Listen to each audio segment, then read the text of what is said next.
What up, this is Rama Screen covering movies, TV, and entertainment, and here's my review of Netflix new series, AJ and the Queen. Hey, before you watch this review, please subscribe to my channel, press that like button, and ring that bell so you can get notified whenever I post new videos. And if you would like to help support this channel, please do so at patreon.com/ramascreen.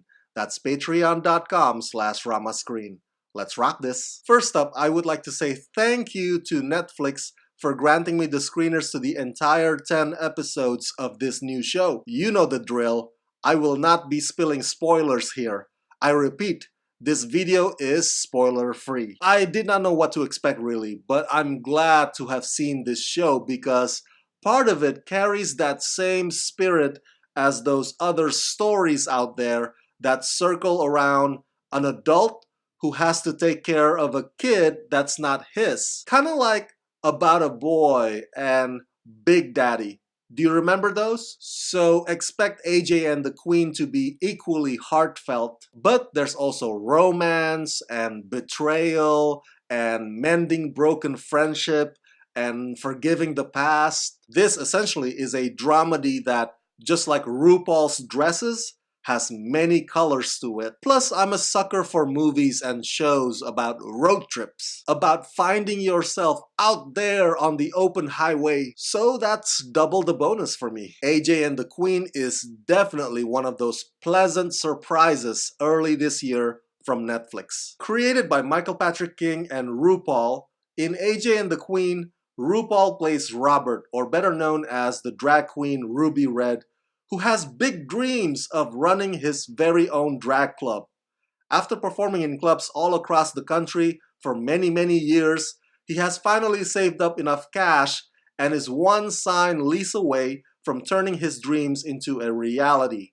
That is until his boyfriend, who turns out to be a grifter, along with his partner in crime, Lady Danger, scam or swindle Ruby out of his entire money. Heartbroken and poor, Robert has no choice but to start over and do yet another cross-country roadshow performances. But as he's about to go and do that, a streetwise homeless 10-year-old kid named AJ stows away in Robert, aka Ruby's, rundown RV. So they end up on this road trip together. AJ and Ruby must find ways to navigate through the tough times as they learn few tricks from one another and form a bond. Co-starring Michael Leon Woolley and Katarina Tenenbaum. The co-creator of this show is Michael Patrick King. Now, if that name sounds familiar to you, it's because he directed many episodes of one of my all-time favorite TV shows, Sex and the City.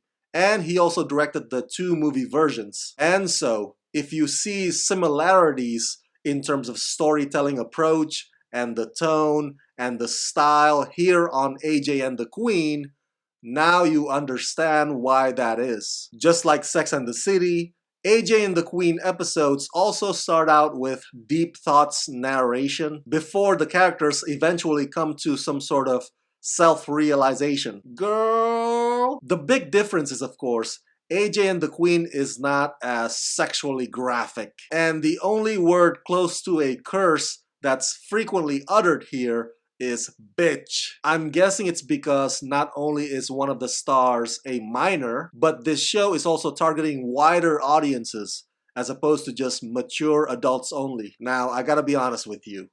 I have never seen RuPaul's Drag Race show. I know, people keep telling me, Rama, it's hella good, you gotta check it out. It's not that I don't wanna, it's just that to this day, I still haven't gotten around to it. But just like millions of other people, I too am familiar with RuPaul's legendary reputation, which he has deservingly earned over the years. Dubbed by many as the #1 all-time most commercially successful drag queen. On AJ and the Queen, I am finally exposed fully to RuPaul's acting chops, and he is fabulous! When he rocks it as Ruby Red on that stage with such lavish outfits, singing some of your favorite classic songs, he is spectacular!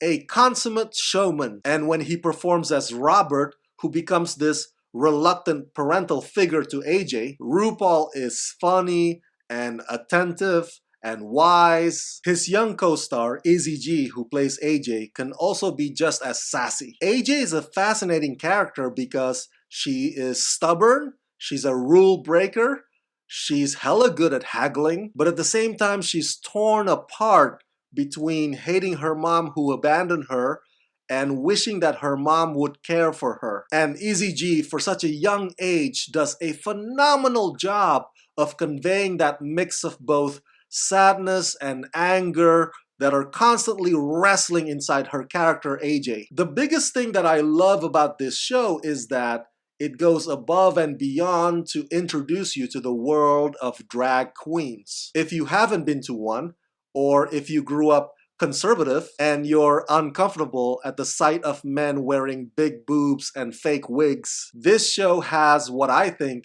is a very gentle approach that invites or welcomes you in without going all up in your face or shoving it down your throat, so that you can kind of ease into it, if you will. There are still a lot of misconceptions out there about LGBTQ community and drag queens. Well, this show addresses many of those assumptions. And with a few exception of a few characters that are supposed to represent the hostility that some folks might still have toward LGBTQ, for the most part, AJ and the Queen is designed to compel you to see the good in people, to emphasize the fact that a person is complicated. I mean, just because you're in Tennessee doesn't mean you're surrounded only by bigots. So even AJ and Robert, aka Ruby, have their own learning curves. AJ and the Queen is joyful and heartbreaking. It's emotionally powerful and endearing. It's fun and enlightening, but more than that,